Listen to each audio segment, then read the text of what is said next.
Faláronnos do sur como dun lugar prohibido. Dixéronnos: todo canto foi materia ao corpo, hoxe é dogma, e organízase contra nós. Pregúntome que sensación me invadirá cando dea regresado por fin sen restos. Se haberá cinza que recorde, carne capaz de comprender a altura deste encontro. Realmente tengo dos libros publicados y Crack me abrió unas determinadas puertas, pues también para conocer, he ido a recitales fuera de lo que es el ámbito estrictamente gallego, y Celebración ha sido la puerta que me ha abierto realmente, no solo a partir de la traducción, que también, sino a través de los premios que ha recibido el Premio de la Crítica y el Premio Nacional de Poesía Joven, y eso me ha abierto puertas pues, para conocer otras realidades, y es lo que ha permitido, por ejemplo, que esté ahora mismo traducido al catalán.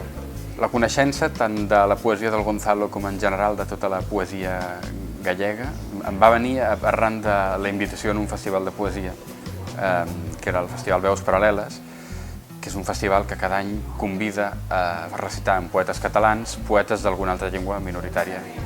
I enguany, o sigui l'any que em va tocar a mi, diguéssim, anar a recitar, era una trobada amb poetes gallecs. Río de Xaneiro que me seca a boca. Cálculo é lento, de mans dadas ás veces. Algunha vez tomando a cor da auga cando asenta. Tardei en comprender que non hai que entrace un círculo perfecto a man alzada sen renunciar ao nervio que imprime calor á vida. Para pensar no poema como un río. Quen atravesa o río coñece o seu caudal. Amb el fred de gener que m'asseca la boca. Càlcul i alè de mans donades de vegades. Alguna vegada prenent el color de l'aigua quan se senta. He trigat a comprendre que no hi ha ningú que traci un cercle perfecte amb alçada, sense renunciar al nervi que imprimeix calor a la vida. Per pensar en el poema com un riu. Qui travessa el riu en coneix el cabal. És un llibre riu, no és un recull de poemes, t'explica una història, no? Que va seguint. És clar que cada poema independent té el seu valor, no? Però sí, t'endinses dintre del llibre, l'experiència és molt més intensa. Mi poesía surge mucho de la intuición e intento no controlar demasiado el poema, ¿no?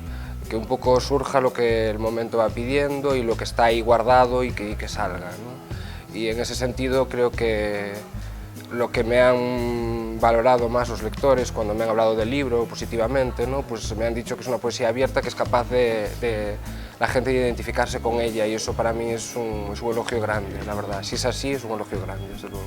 En la literatura catalana, aquest tipus de tradició que segueix el Gonzalo a Galícia és bastant desconeguda, també per al pensament, no només a nivell formal, i per tant és realment fascinant com a escriptor rebre aquesta influència. Es pot llegir fins i tot i ser poesia lírica, jo crec com un poema gairebé èpic, un poema èpic que parteix dels temes de sempre, que ja sabem quins són, la mort, això crec que no canvia mai, però sí que realment canvia com ho escriu el Gonzalo, i és realment original, perquè és com un riu, ell mateix expressa aquesta imatge en el llibre, un riu que va fluint, i també se t'emporta com a lector, amb unes imatges que més que cristal·litzar sembla que facin com la molsa, que és un element que apareix moltíssim en tot el llibre, que va fent el seu pòsit i a poc va creixent i no saps com ja està tot el bosc verd, no? És una cosa semblant. O corpo do animal non proxecta sombra, e nada trascende as súas palabras. A escrita é un único presente que camiña polo río outra vez, pautando o seu propio medio e a súa orixe. O río non vacila, pero lembra. Ábrese para anegar a terra que pisei, para borrar a pegada do animal que patexa ao lonxe, a miña propia pegada que me condena a esquecer. El cos de l'animal no projecta ombra, i res no transcendeix les seves paraules. L'escriptura és l'únic present que camina, riu a través, pautant el seu propi medi i el seu origen. El riu no vacila, però recorda. S'obre per anegar la terra que he trepitjat, per esborrar la petja de l'animal que camina al lluny. La meva pròpia petja, que em condemna a oblidar. Creo que las editoriales pequeñas son las que mejor tratan la poesía, porque digamos que no hay una idea de hacer dinero con eso, ni tampoco de conseguir un prestigio, ¿no? Se hace porque realmente gusta, y entonces el trato es estupendo.